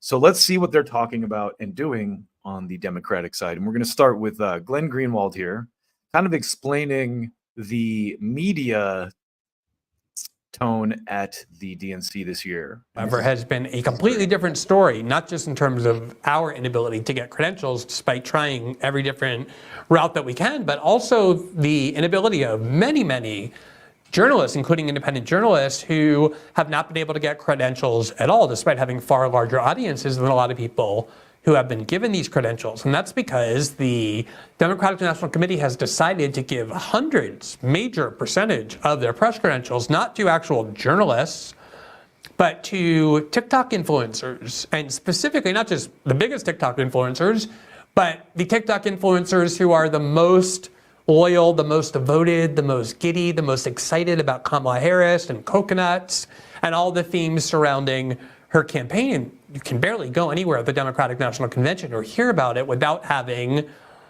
these, we'll just show you. I'll leave the adjectives out for the moment. I'll let you see a couple of the videos itself. Here are a few of the 200 TikTok devotees of the Democratic Party who received press credentials to enter the convention hall in lieu of sending actual journalists. Guys, we're going to the Harris Willis rally.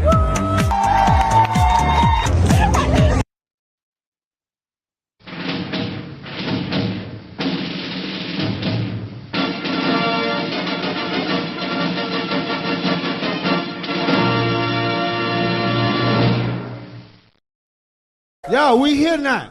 Stupid.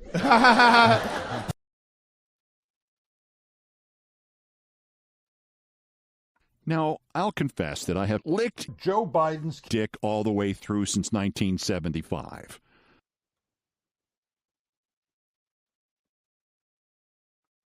Stupid ass boy. Hey, look.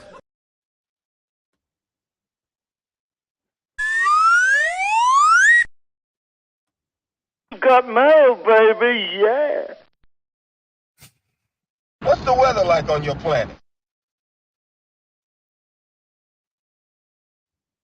Access denied. That's what Glenn Greenwald got when he tried to get into the DNC. I understand very well that I am not in the demographic group targeted by this sort of dreck. I understand that perfectly well. There's no reason why I should like this or connect. I love Glenn Greenwald so much. This sort of dreck. To it or understand it. It's not directed for me. It's not made for me. That's not who they're trying to target with this sort of thing.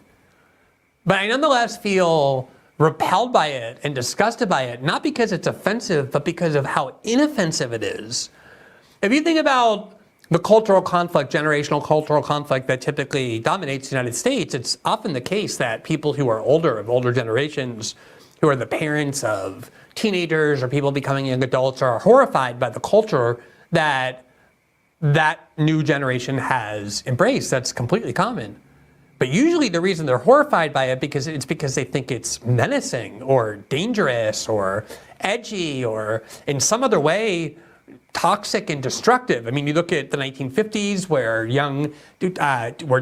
teenagers and young adults were discovering things like Elvis Presley and rock and roll, and that whole generation of parents were horrified by it. They thought it was morally decadent and degenerate.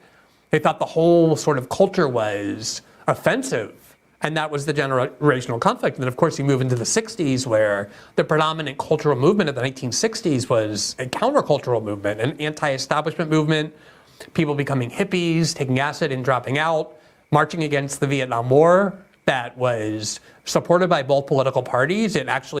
Yeah, someone made the point this morning, actually, that I didn't even think about, but it was the Democratic Party who really ran the Vietnam War. Once JFK was out of the picture, Lyndon Johnson is the one who, basically escalated the Vietnam War. He was so organized and powerful that it actually drove Lyndon Johnson from office, and it had almost no support among older generations who found this countercultural behavior, the culture that it ushered in, the music, the politics of it, very subversive, very threatening, very radical. And that has always been the conflict of older generations, how they look at younger generations' political ideology and culture. That has been true throughout the 1980s and 1990s when I was growing up and becoming a young adult. It was the idea that younger people were so radical. There was all kinds of AIDS activism, lots of anti-establishment behavior. What amazes me about all this is this is the opposite of all those things. There's nothing countercultural about this. There's nothing anti-establishment about it. There's nothing threatening about it. There's nothing menacing about it. There's nothing subversive about it. There's nothing even creative about it. This is like drone behavior. It's like a friend of mine, someone who occasionally weighs in on how we're preparing the show, is saying that these buses look like they're filled with the most homework eager students on the planet, like the kind of people who not only do all their homework the minute the teacher says it, but does it with great eagerness and gratitude.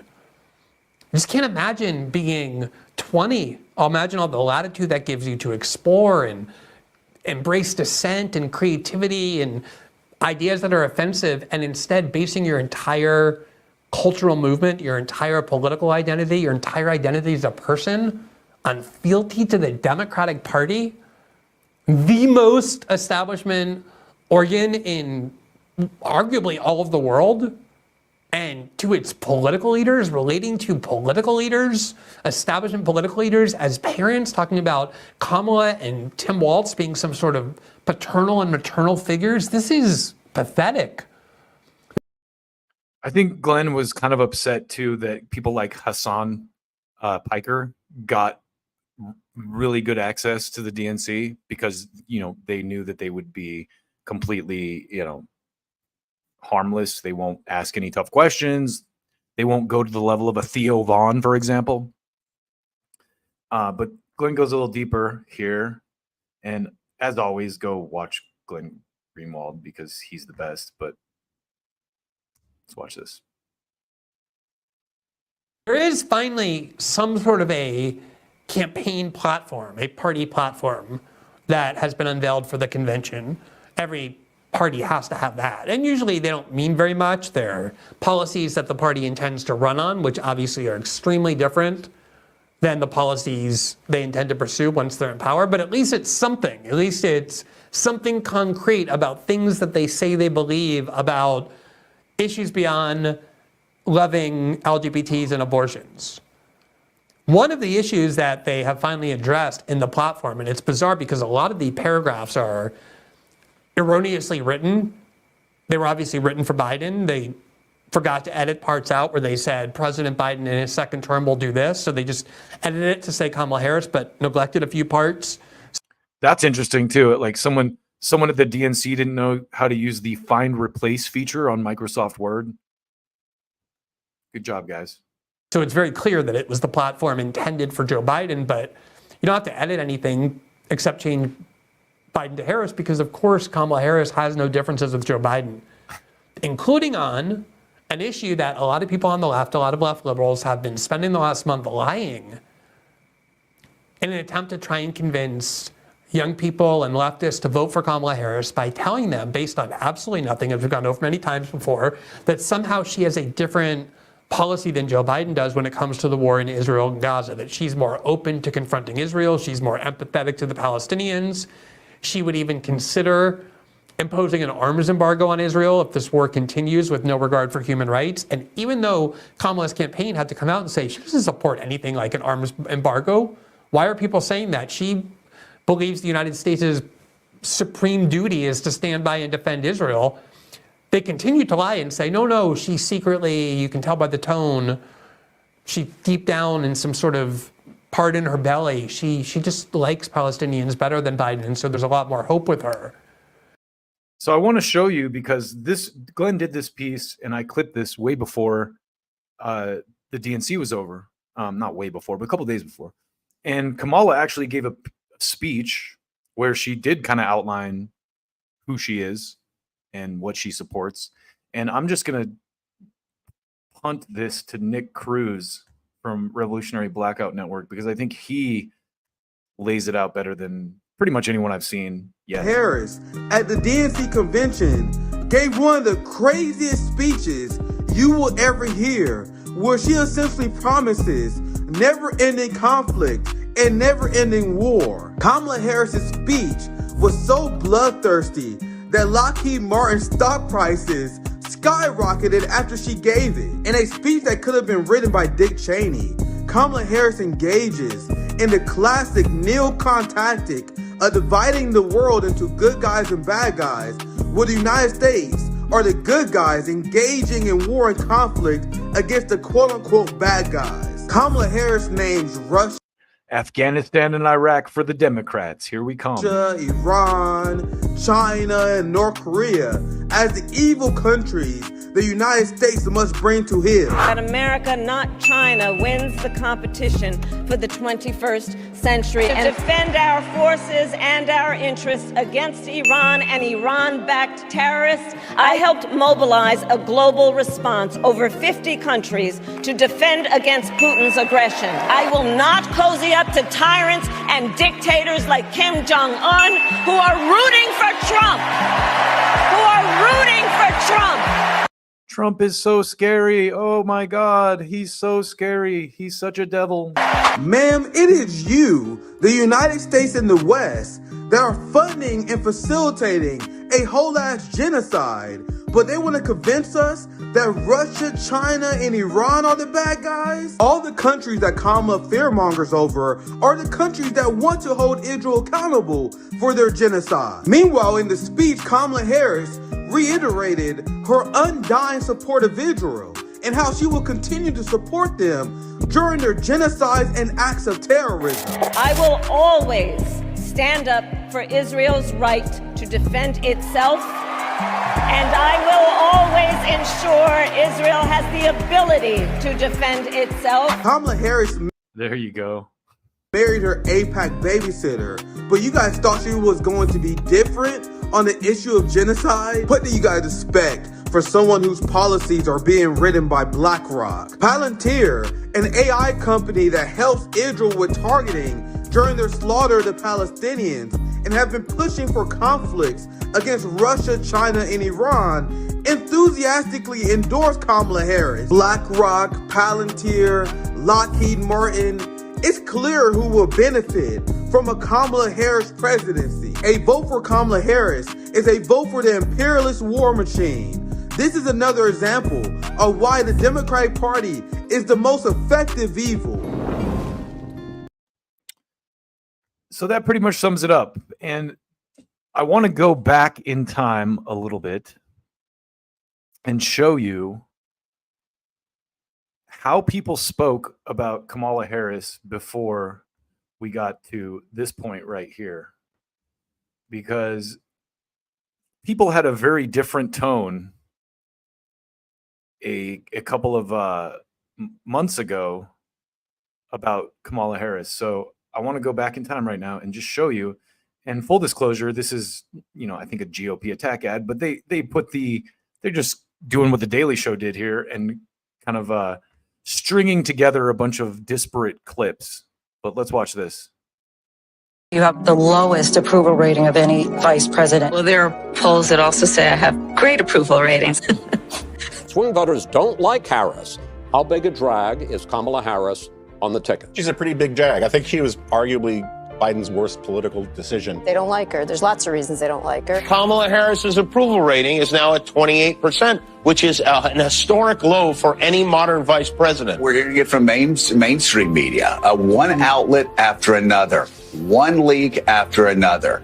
That Kamala Harris is the worst vice president ever, the worst politician ever. We don't see the vice president. What people are saying to me, and I'm sure they're saying it to you, where's the vice president? Some White House officials are feeling that she came off looking unprepared for inevitable questions about when she might visit the southern border. We've been to the border. You haven't been to the border.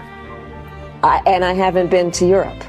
And I don't understand the point that you're making. The point that Lester Holt was making was obvious to anyone else who was watching this interview, which is that the issues at the border are inextricably linked with the portfolio that she's been given. The border is secure. We have a secure border. Bidenomics is working. Prices have gone up.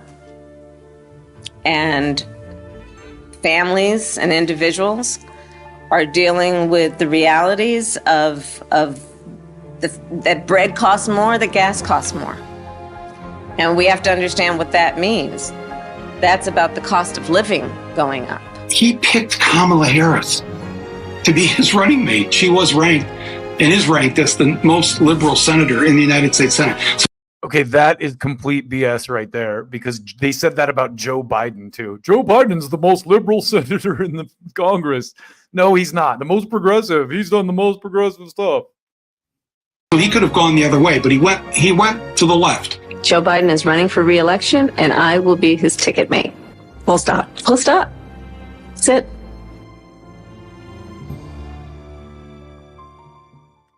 So that's how the, press at large viewed Kamala Harris before this happened, and everyone fell into line with DNC marketing. And I want to keep going here a little bit just to show you more of the contrast between the DNC and the kind of tone on the Republican side. Listen, the RNC was a clown show as well, with Kid Rock and Hulk Hogan. But at least they had people like Tucker Carlson, kind of saying some things that are not usually said at Republican conventions. You didn't see that on the Democratic side. So here's just a quick highlight reel too of how the DNC went as far as talking points go and the things that they talked about the most. This is kind of just a quick. Donald Trump, Donald Trump, Donald Trump. Donald Trump, Donald Trump, Donald Trump, Donald Trump, Donald Trump. Donald Trump, Donald Trump, Donald Trump, Donald Trump, Donald Trump, Donald Trump, Donald Trump. And Max Blumenthal and the Gray Zone were kicked out of the DNC for actually asking tough questions, the kind of questions that Theo Vaughn was asking Trump. I don't know if they were kicked out of the DNC. They were banned from YouTube, basically. So let's listen to what Max here had to say about that. We'll go more into the weeds on this maybe. Hey, what's up? We're at the Democratic National Convention 2024. We're actually inside this securitized city within Chicago. And I don't know if you saw the Jimmy Dore videos either about how big the, kind of island that they built for these people was. They completely locked down the streets. They guided protests. It was a completely organized, police state built in Chicago for this. We are unable to report from here on YouTube because YouTube has banned us for a week. They've given us a strike, and they removed our first live stream, which was a live stream from the ground at the first march, anti-genocide march outside the DNC against the Biden-Harris policy of supporting Israel's assault on Gaza. They just totally banned it on the grounds of what? Medical misinformation, because we covered the resurgence of polio in Gaza. I mean, can you believe that? And I didn't even say anything about the polio vaccine. There was no vaccine misinformation being spread. I didn't say it was bad. So it's obvious that this was a political purge designed to suppress our factual reporting, our critical reporting. Other people are being purged. You already know about that. People are even being arrested who are doing critical reporting on this, detained at airports. And we're not going to let it stop us. We were just inside the building asking real questions about their support, elected officials' support, direct implication in the Gaza genocide. And they had nothing to say to us. They ran away. In fact, DNC staffers demanded that we delete our footage. We're not deleting our footage. We're doing the work that a lot of media is prevented from doing because of how securitized this is, or that the corporate media hacks refuse to do inside. And it doesn't matter if YouTube gives us a strike or they remove us, we will find a way, and we're going to be dragged out kicking and screaming. You love to see it. Max Blumenthal arguably And the Gray Zone, arguably one of the best news outlets in existence today, the least biased, because news is about speaking truth to power, regardless of the party that's in power. So you will see that if Trump and RFK get into office, you will see Max and Aaron flip to being anti-government against Trump, because that's what good reporters do. They're in opposition to power. I love this quote, and I probably showed it before, but the quote is something like, news is something that someone doesn't want printed. Everything else is advertising. That pretty much nails it. And U.S. media is advertising. So I want to close this out by just showing you Kamala's kind of takedown by Tulsi Gabbard, and then her new campaign slogan. So check this out. Back to the broken criminal justice system. This is a trip down memory lane to the Democratic primary of 2019. And Tulsi Gabbard's complete dismantling of Kamala Harris as a candidate. That is disproportionately negatively impacting Black and brown people all across this country today. Now, Senator Harris says she's proud of her record as a prosecutor and that she'll be a prosecutor president, but I'm deeply concerned about this record. There are too many examples to cite, but she put over 1,500 people in jail for marijuana violations and then laughed about it when she was asked if she ever smoked marijuana. She blocked evidence. She blocked evidence that would have freed an innocent man from death row until the courts forced her to do so. She kept people in prison beyond their sentences to use them as cheap There was a Vice report about that guy too, by the way. labor for the state of California. And she fought to keep cash bail system in place that impacts poor people in the worst kind of way. Thank you, Congresswoman. Senator Harris, your response. As the elected Attorney General of California, I did the work of significantly reforming the criminal justice system of a state of 40 million people, which became a national model for the work that needs to be done. And I am proud of that work. And I am proud of making a decision to not just give fancy speeches or be in a legislative body and give speeches on the floor. She's not really talking about that work now, if you'll notice. So how proud could she be? But actually doing the work of being in the position to use the power that I had to reform a system that is badly in need of reform. That is why we created initiatives that were about reentering former offenders and getting them counseling. The bottom line is, Senator Harris, when you were in a position to make a difference and an impact in these people's lives, you did not. And worse yet, in the case of those who were on death row, innocent people, you actually blocked evidence from being revealed that would have freed them until you were forced to do so. There is no excuse for that. And the people who suffered under your reign as prosecutor, you owe them an apology. And so this is going to be Kamala's campaign slogan moving forward. What should be unburdened by what has been. What can be unburdened by what has been. What can be unburdened by what has been. See what can be unburdened by what has been. What can be. That's such a great slogan for her, don't you think? What can be unburdened by what has been? Don't pay any attention to the things I've done in the past, because what can be is unburdened by what has been. Unburdened by what has been. What can be unburdened by what has been. Unburdened by what has been and knowing what can be. Have a sense of vision about what can be unburdened by what has been. To see what can be unburdened by what has been. What can be unburdened by what has been. What can be unburdened by what has been. What could be unburdened by what had been. What can be unburdened by what has been. What can be unburdened by what has been. Where we can be unburdened by where we have been. What was possible unburdened by what has been. What can be unburdened by what has been. What can be unburdened by what has been. What? Kamala Harris, a future unburdened by what has been. And I think that is just a fitting campaign slogan for Vice President Harris's campaign. And that's what I'm throwing up for the end of the show. Kamala Harris's new slogan, a future unburdened by what has been, because that's exactly where you have to be to accept this nonsense.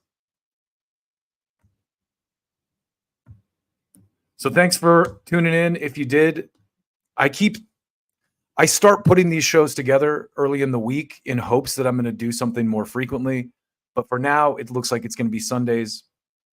I need to get back on uploading clips. I've been very lazy about it lately, but things are starting to heat up. And as they do, I am hoping to be on here more frequently with more frequency. So hit me up on Twitter.